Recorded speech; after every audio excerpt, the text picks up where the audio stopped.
Alright. So, very good. So, let us see what we have learned so far. So, we have an all pole filter H of S, then from this we get the magnitude. How do we get the magnitude? We get H of S times H of minus S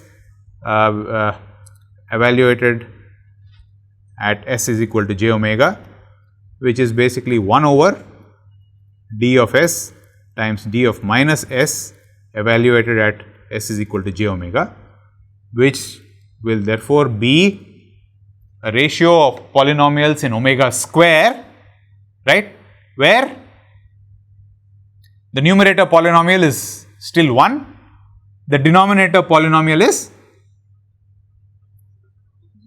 of the form some k1 omega square plus k2, what is the next term? Omega to the power 4, blah blah blah blah blah, all the way up to kn omega raised to the 2n. Correct? And what is our job? Find, remember that this k1 through kn should not be confused with a1 through an. They are still, I mean, the k1 through kn are obviously related to the a's, but they are not the same, right? I mean, it's obvious, but I just wanted to point it out. Alright. So, what is the job now? What is our problem statement? Find k1 blah blah blah through kn, so that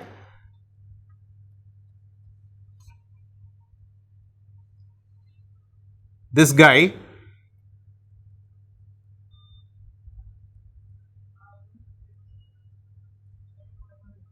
attempts to look like this.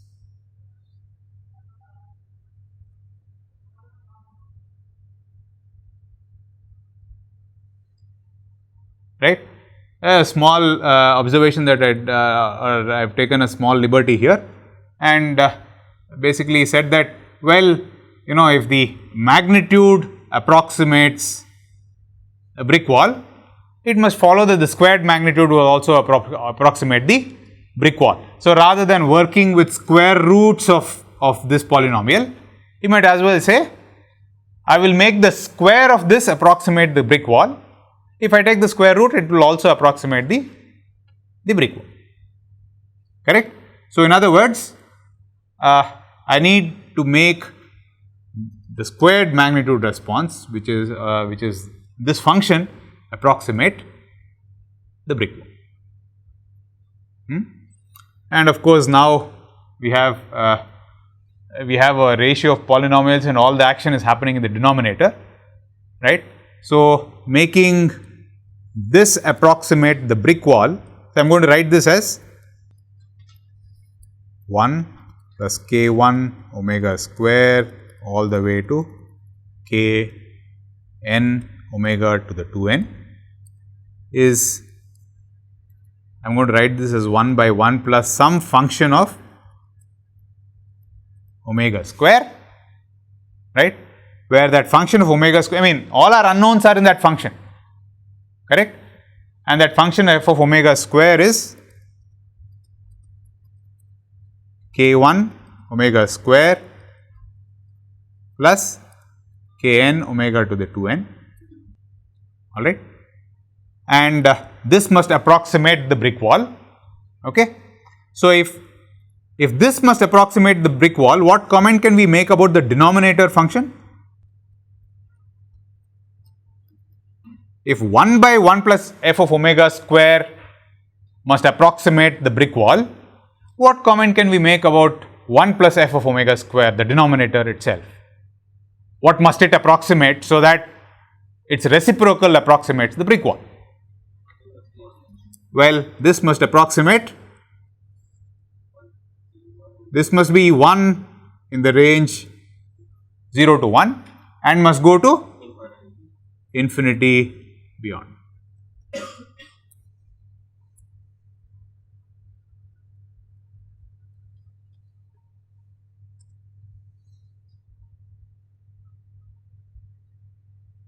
Alright. Well, there is, I mean, 1 is the same as 1 even for large values of 1. So, there is no point in carrying 1 on the 1 plus f of omega square, and then you have 1 on the in the picture. So, this is equivalent to saying find f of omega square, so that what does it do? What is it supposed to do? Very good, right. So, basically we say, oh, f of omega square must be 0 in the range 0 to 1.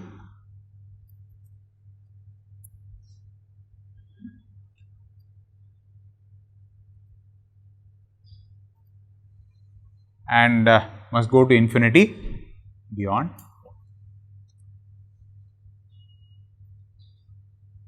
Is that clear? Alright. So, now our problem statement is find a polynomial f of omega square, which we have already tabulated here, which basically is 0 for omega less than 1, right, must be infinite for omega greater than 1. I mean, clearly, I mean, do you think we can actually do it exactly? I mean, can we find a polynomial which does this? We obviously cannot, right? Okay, so the only thing we can do is we can only find a good approximation to it. Correct? Now, let us see what we can do. Well, at DC at omega equal to 0, what is f of omega square? Well, that satisfies our specification evidently, right, because we want f of omega square must be 0. At DC it is 0, we are happy, right. At frequencies, so at DC f of omega square equals 0, we like that. For frequencies slightly away from DC, so in other words, omega not equal to 0, but omega much smaller than 1, which of these terms will dominate?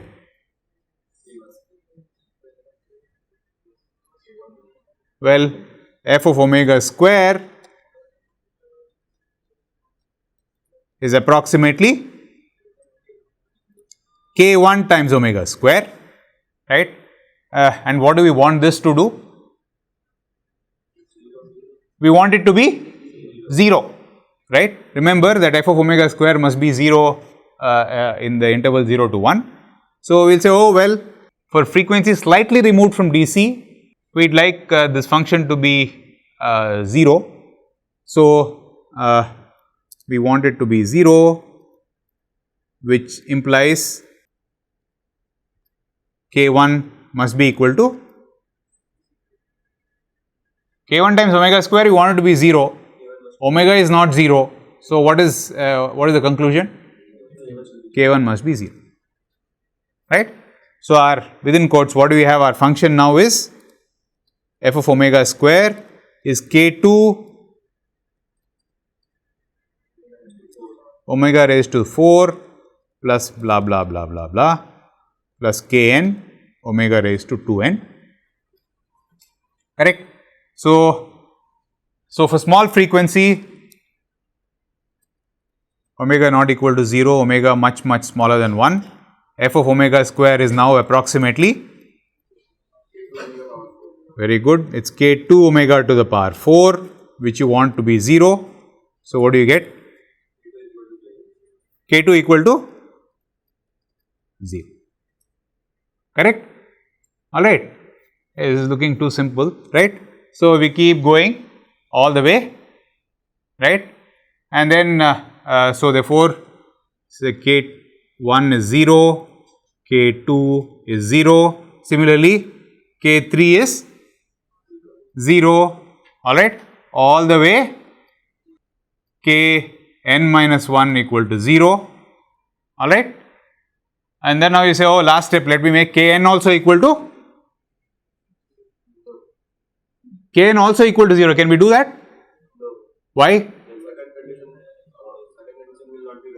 Yeah. So, basically if you make kn equal to 0, then it is true that well, in the pass band the gain will be perfectly flat, right? But the whole idea in having a filter is to reject the stop band, right? So therefore, you can't make kn equal to 0.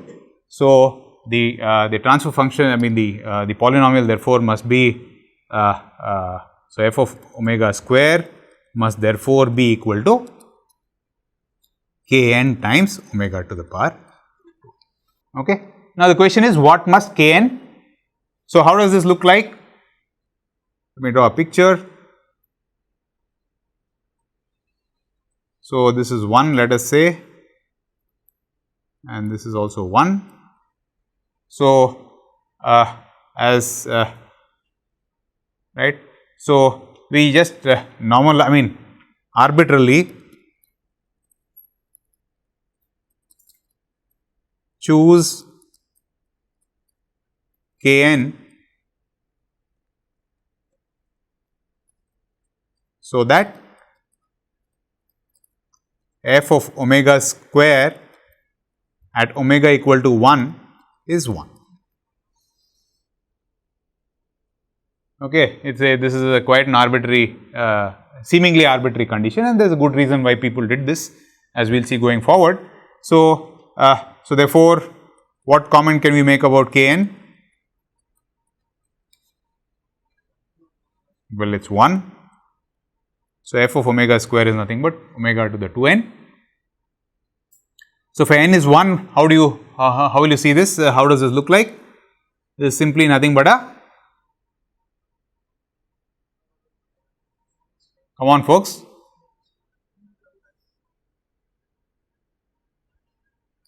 it keeps doing that, right? And well, this is a parabola and this is nowhere close to a brick wall, but you can see that, you know, what do you call, as I said, with approximation, you know, beauty lies in the eyes of the beholder, right? So, you know, if you are, you know, or as they say, beauty lies in the eyes of the beer holder, right? So, if you are sufficiently drunk, I mean, anything looks like anything else, right? So, you can say, oh well, this looks like a, if you look at it from sufficiently far away, it looks like a brick wall, right? Now, you work a little harder for n equal to 2, how does it look like? Omega to the power 4, how will that look like at DC? Will it be flatter than omega square, or will it be, you know, be flatter? At omega equal to 1, it will be the same. Beyond omega equal to 1, will it be steeper or less steeper than, it will be steeper. So, you basically have something like that. Okay. So, this is giving you a path to, I mean, so it is clearly you are doing a better job of approximating that brick wall. Alright. Now, if we have, you know, n equal to 300, what do you think you will get?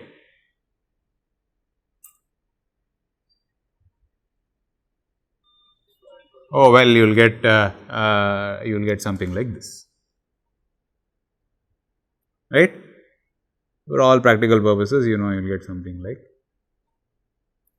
okay, it is still a polynomial except that you are now not able to, right? Because this f of omega square is becoming flatter and flatter and flatter as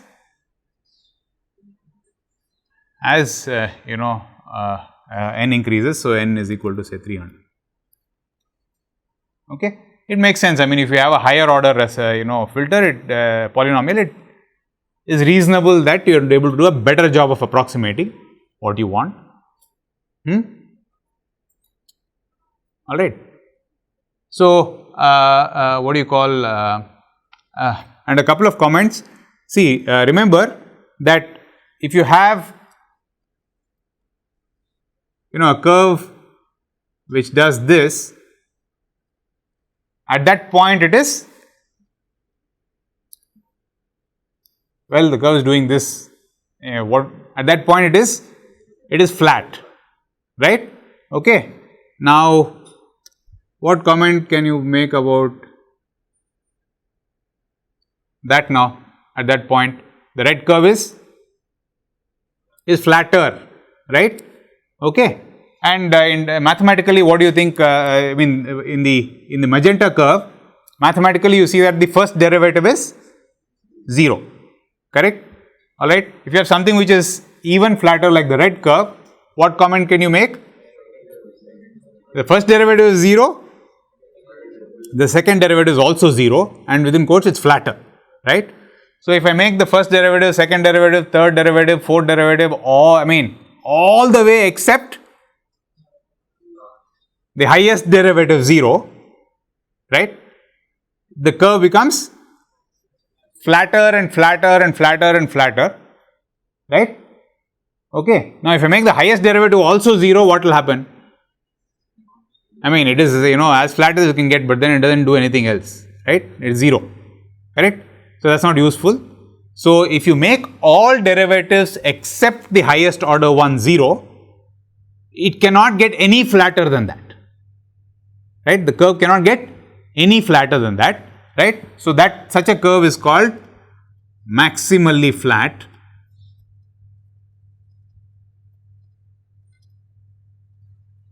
right? And that clearly depends not only on the order of the derivatives, but at which point, which is the point of flatness.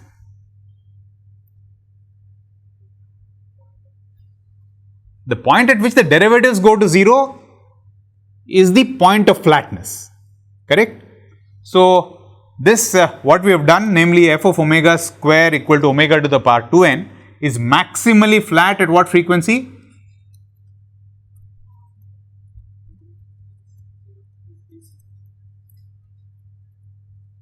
Flat at dc or omega equal to 0, right? So if f of omega square is doing this, now I think it's pretty straightforward to figure out what the magnitude response of the filter itself is doing. What is h of j omega square doing?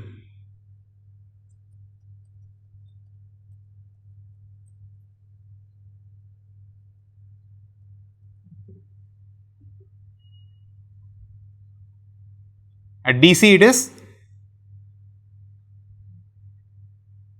what is the value at dc? 1, right? Around dc it is, it's close to 1, all right, but something can be close to 1 in many directions, right? How does the curve go at dc? Does it go like this, or does it go sloping downwards, or around dc, does the magnitude response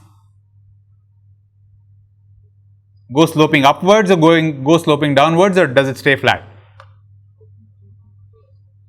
For example, so the magnitude response therefore is nothing but mod h of j omega the whole square is nothing but 1 by 1 plus omega to the 2n, right?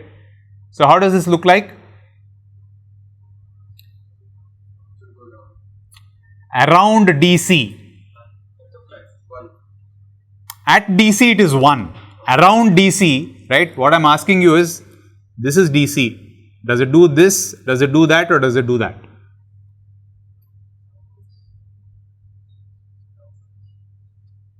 What does f of omega square do? Around dc, what does f of omega square do? Is it flat, or is it going upwards, or is it going downwards? It's as flat as it can get, correct? So if f of omega square is flat at dc, what comment can you make about 1 plus f of omega square? Is it flat? It's flat. So what comment can you make about 1 by 1 plus f of omega square? It will also be as flat as it can be, correct? So therefore the frequency response therefore will basically do this, which is, what is the value at 1? This is going to be half. So the response is going to do, say,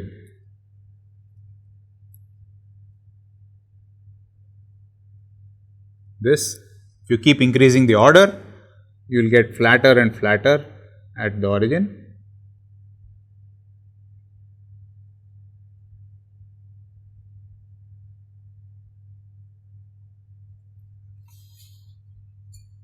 Right?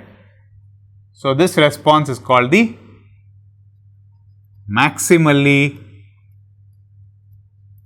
flat magnitude response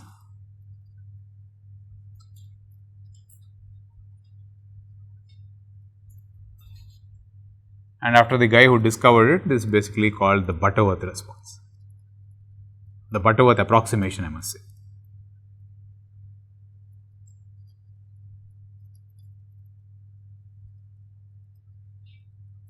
As you can see, this is a simple, nice way of approximating the ideal brick wall. All right.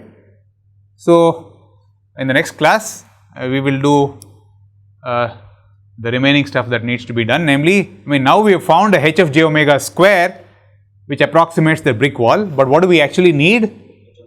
We need h of s, but we know how to do that. So, we will do that in the, this is clear?